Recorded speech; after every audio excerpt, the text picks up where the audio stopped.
Hi friends, मुठ्ठल Joshi या व्हिडिओमध्ये आपण एक आनंदाची बातमी पाहणार आहोत आणि काल रात्री एक नवीन जी.आर. प्रसिद्ध झालेला आहे आणि त्या जी.आर.नुसार एम.पी.एस.सीच्या सर्व परीक्षांसाठी वय वाढ झालेली आहे. मग आता हा नियम जे एजबार झालेले आहेत ना त्यांच्यासाठी खूप आनंदाची बातमी आहे की त्यांना एक विशेष संधी म्हणून या जी.आरच्या माध्यमातून आता परत एकदा फॉर्म भरता येणार आहेत आणि याचा परिणाम म्हणून म्हणजे कंबाईन ग्रुप बी आणि कंबाईन ग्रुप बीची जी परीक्षा आहे ती परीक्षा पुढंच जाणार आहे आणि परत एकदा मुलांना कंबाईन बीचे फॉर्म भरता येणार आहेत. पण कोणत्या विद्यार्थ्यांना?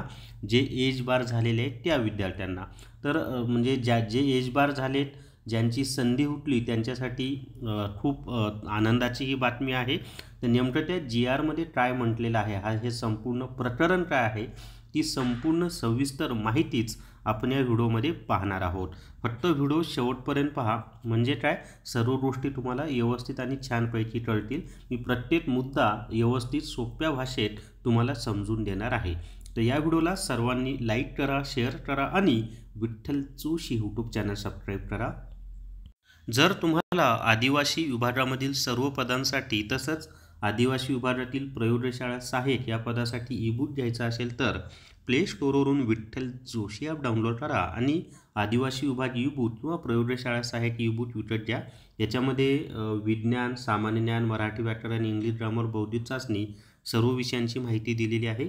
विज्ञान हा घटक फक्त प्रयोगशाळा सहाय्यक या पदासाठी आहे. इतर पदांसाठी खालचे 4 विषय आहेत. तर या ठिकाणी पहा, 20 डिसेंबर म्हणजे कधीचा जी.आर. आहे? 20 डिसेंबर 2024 या तारखेचा हा जी.आर. आहे आणि सामान्य प्रशासन विभागाने काढलेला आहे. टायटल काय आहे?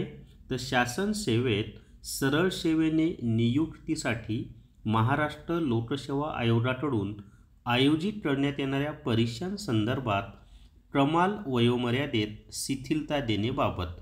म्हणजे वयवाढा सोप्या शब्दात सांगायचं झालं तर. आता हे प्रस्तावना वगैरे काही मी वाचत बसत नाही, त्यामध्ये वेळ नको घालवायला.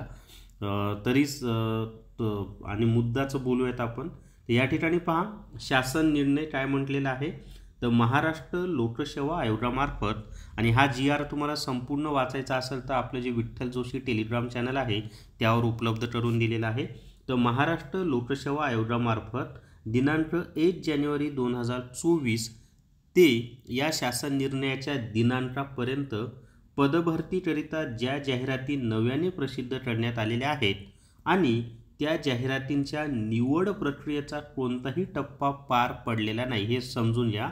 अशा जाहिरातीकरता अर्ज केलेल्या उमेदवारांना संदर्भ क्रमांक 1 मधील सामान्य प्रशासन विभागाच्या दिनांक 25/4/2016च्या शासन निर्णयान्वये विहित केलेल्या कमाल वयोमर्यादेत 1 वर्ष इतकी शिथिलता देण्यात येत आहे. म्हणजे तुम्हाला सोप्या भाषेत सांगतो, यांनी काय दिलेलं आहे की महाराष्ट्र लोकसेवा आयोगामार्फत 1 जानेवारी 2024 ते शासन निर्णय दिनांकापर्यंत म्हणजे 20 डिसेंबरपर्यंत, म्हणजे 1 जानेवारी 2024 ते 20 डिसेंबर 2024 पर्यंत पदभरतीकरता ज्या जाहिराती नव्यानं प्रसिद्ध झाल्यात आणि कोणताही टप्पा पूर्ण झाला नाही, मग अशा कोणत्या जाहिराती आहेत? तर कंबाईन बी आणि कंबाईन सी यांची ह्या जाहिराती प्रसिद्ध झाल्यात आणि त्यांचा कोणताही टप्पा पूर्ण झाला नाही, म्हणजे त्यांची पूर्वपरीक्षासुद्धा झालेली नाही.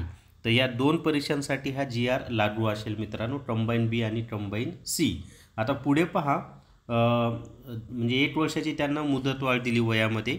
ज्या पदांसाठी संबंधित पदांच्या सेवाप्रवेश नियमात विवक्षित कारणास्तव संदर्भाधीन दिनांक 25/4/2016 मध्ये विहित केलेल्या कमाल वयोमर्यादेपेक्षा भिन्न कमाल वयोमर्यादा विहित केली आहे, अशा पदांसाठी विहित केलेल्या कमाल वयोमर्यादेत देखील सदर 1 वर्ष इतकी शिथिलता देय राहील. म्हणजे 1 वर्षापर्यंत तुम्हाला शिथिलता मिळेल. पुढं पहा, यामुळे जे उमेदवार अशा जाहिरातींकरिता अर्ज करण्यास पात्र होत आहेत त्यांना अर्ज सादर करण्यासाठी महाराष्ट्र लोकसेवा आयोगाने एक वेळची विशेष बाब म्हणून अर्ज करण्याची संधी उपलब्ध करून देण्यासाठी विविध कार्यवाही करावी. पुढे पहा, सदर शिथिलता ही केवळ एक वेळची विशेष बाब म्हणून लागू करण्यात येत असून या शासन निर्णयानंतर प्रसिद्ध होणाऱ्या जाहिरातींसाठी अर्ज करणाऱ्या उमेदवारांकरिता संबंधित पदांच्या सेवाप्रवेश नियमात अथवा संदर्भाधीन 25/4/2016च्या निर्णयात विविध केलेली कमाल वयोमर्यादाच लागू राहील. म्हणजे आता 20 डिसेंबरनंतर ज्या कोणत्या नवीन जाहिराती येतील त्यांच्यासाठी हा GR लागू असणार नाही. म्हणजे खास करून सांगू का की कंबाईन बी आणि कंबाईन सी ह्या परीक्षांच्या जाहिराती 1 वर्ष लेट आल्यामुळं बरेच विद्यार्थी एज बार झाले होते. म्हणजे ते 1 वर्ष लेट झाल्यामुळं परीक्षा देऊ शकत नव्हते. मग त्या मुलांची संधी चुकू नये, त्यांनासुद्धा एक संधी मिळावी यामुळं हा GR काढलेला आहे आणि मग त्या विद्यार्थ्यांना खऱ्या अर्थाने हा फायदा झालेला आहे. आणि मग आता कंबाईन बी आणि कंबाईन सी दोन्हींचे नव्यानं फॉर्म भरले जातील आणि नव्यानं फॉर्म भरायचे म्हटलं तर साहजिकच ह्या परीक्षा काय होणार, खास करून कंबाईन बी तर पुढंच जाणार. त्याचं MPSC मार्फत ऑफिशियल नोटिफिकेशनसुद्धा लवकरच येईल. ती ठराविक जी तारीख दिली होती त्यांनी 5 जानेवारी, त्या तारखेला आता कंबाईन ग्रुप बीची परीक्षा होणार नाही, ती डेफिनेटली पुढं जाईल आणि त्या संदर्भात MPSC मार्फत ऑफिशियल नोटिफिकेशनसुद्धा येईल. तर तुम्ही अभ्यास सोडू नका, कारण जास्त काही पुढं जाणार नाही.